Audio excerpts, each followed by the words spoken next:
Olá pessoal, tudo bem com vocês?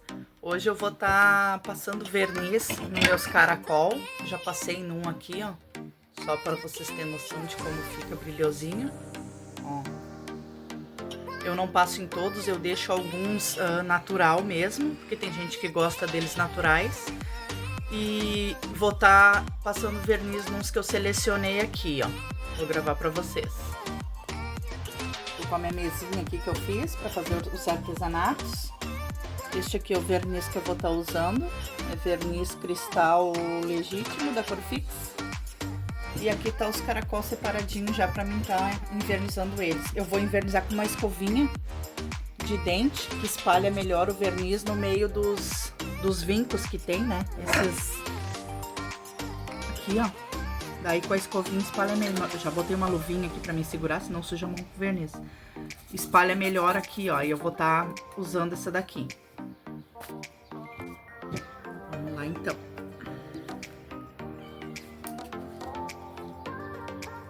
Vou estar colocando um pouquinho aqui na tampa, que daí eu vou pegando daqui. Eu acho que eu vou botar um papelzinho aqui em cima pra não sujar a mesa, né? Só um pouquinho. Pronto. Vou começar por esse aqui. Aqui dentro eu não vou passar porque ele é lisinho, ele já é brilhoso. Então vou estar passando só aqui em cima. Um pouquinho de verniz aqui. Ih, minha escovinha deu uma secada, porque ontem eu testei num pra ver se ia ficar bom.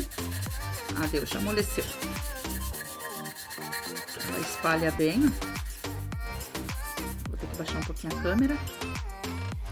Não vai pegar. Aí.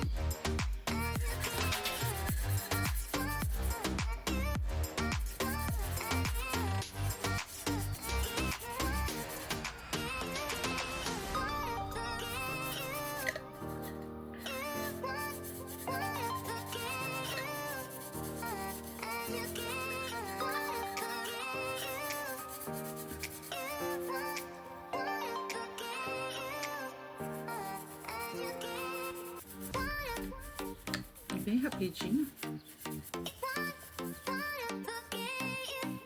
Passo só até aqui, ó. Só até esse pedacinho aqui lá dentro eu não vou passar porque ele já é brilhoso lá dentro. Então vou passar só aqui em cima. Ele seca bem rapidinho esse verniz.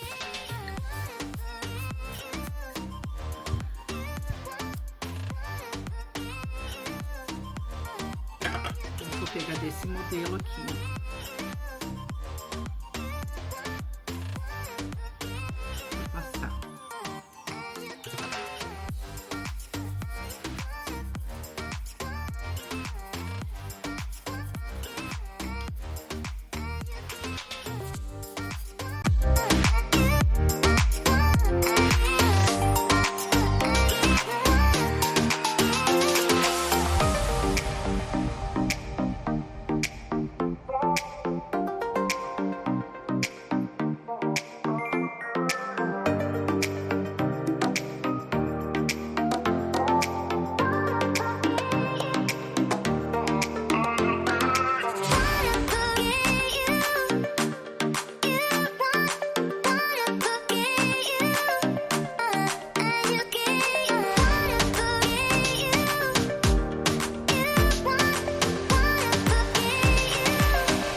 ficaram assim, ó, bem brilhosinho. Ó. Durante o vídeo deu uma embaladinha na câmera, porque a minha gatinha tá sempre nos meus vídeos e ela tá pedindo comida e ela sobe aqui em cima enquanto eu tô gravando. Então ficou assim, ó, bem bonitinho, bem brilhosinho. Então é isso aí, pessoal, terminei aqui, já invernizei todos eles. Obrigado por assistir o vídeo, não esqueça de curtir o vídeo e se inscrever no canal se não for inscrito. E até o próximo vídeo. Tchau, tchau!